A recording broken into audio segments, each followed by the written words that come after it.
When some were speaking about the temple, how it was adorned with beautiful stones and gifts dedicated to God, Jesus said, "As for these things that you see, the days will come when not one stone will be left upon another. All will be thrown down." They asked him, "Teacher, when will this be? And what will be the sign that this is about to take place?" And he said, "Beware that you are not led astray, for many will come in my name and say, 'I am he,' and the time is near. Do not go after them. When you hear of wars and insurrections, do not be terrified, for these things must take place first, but the end will not follow immediately." Then he said to them, "Nations will rise against nations, and kingdom against kingdom. There will be great earthquakes, and in various places for famines and plagues, and there will be a dreadful portents and great signs from heaven. But before all this occurs, they will arrest you and persecute you. They will hand you over to synagogues and prisons, and you will be brought before kings and governors because of my name. This will give you an opportunity to testify. So make up your minds not to prepare your defense in advance, for I will give you words and a wisdom that none of your opponents will be able to withstand or contradict. You will be betrayed even by parents and brothers, by relatives and friends, and they will put some of you to death. You will be hated by all because of my name, but not a hair of your head will perish. By your endurance, you will gain your souls." This is the gospel of our Lord. Praise to you, Lord Christ. Nothing like an upbeat and positive text to have to preach on this morning. Jesus' text about end times and the apocalypse. I have seen the apocalypse, not the one that Jesus speaks of in today's gospel lesson, but the one that occurred 22 years ago. In 2006, the New England Synod set a group to participate in the Lutheran Disaster Relief Program's relief effort for New Orleans and the surrounding areas. We arrived on a Monday and we drove through the Ninth Ward that was in the media so much, and we saw unbelievable sights. Stones not upon stones. Cars on top of houses. A shrimp boat in the middle of a street. A McDonald's sign that somehow survived while the rest was literally swept away with only the concrete block foundation remaining. We worked in one of the neighborhoods wearing hazmat suits in the middle of oppressive heat and humidity. We stripped mold-covered sheetrock and washed wall studs down with bleach. "Watch out for the snakes and alligators," our coordinator warned us.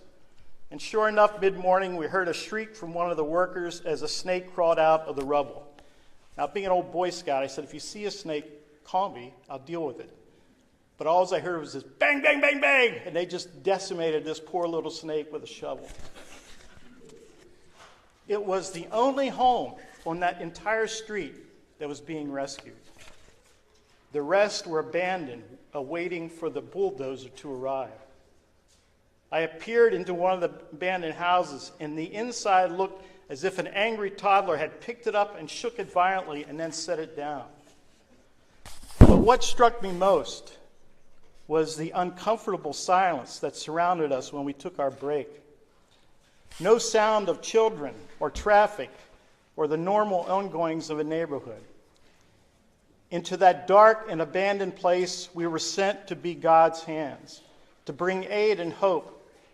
And just as important as the work we did, we were there to listen. Listen to the incredible stories of the survivors. Listen to the heartache and loss.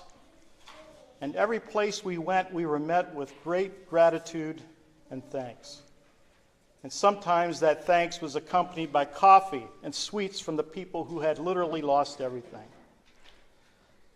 It was this congregation and all of our ELCA congregations across the country that paid for those buckets and the hazmat suits and the bleach and the sheetrock. You were there with us and for those people through your offerings, which made it possible for us to have a presence in New Orleans.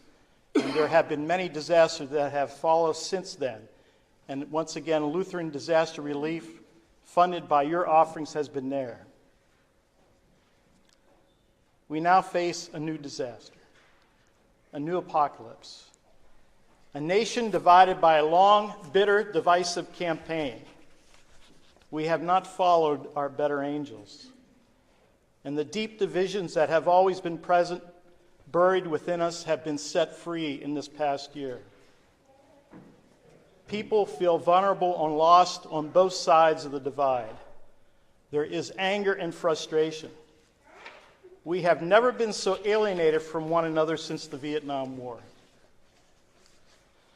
It really didn't matter who won on Tuesday because the divisions continue far beyond the ballot counting. As a country, we are lost. We have lost our sense of compassion, our sense of diversity, and the ability to coexist. So what now? How shall the people of God live in this new reality? Well, I believe that more than any other time, the church is desperately needed to be a safe place for all people to come and be respected and be heard. We can do this. I have seen it happen. One of the remarkable things that I have witnessed in 33 years of ministry is the ability of Lutheran congregations to live together in the big tent, as we call it, with a variety of political positions. In the congregation that I have served over the years, there have been people from both sides of the political divide, but they understand their centrality and common identity is in their shared baptism in Jesus Christ. Okay, so we did fight, but it was over stupid stuff. The color of the carpet in the sanctuary, worship style, Christmas pageants. One church council I just attended a couple months ago spent 45 minutes arguing whether they should lock up the wireless microphones and where they should lock them up. Crazy stuff. We don't have time for that anymore. We do not have the luxury of fighting over things that just don't matter. You, the people of Faith Church, have been called by God into this specific time and specific place to be a sanctuary of safety, of compassion, and show the acceptance of all people who are really God's people. You have been called to this neighborhood through the various ministries that you have provided to invite, welcome, and is really important to listen.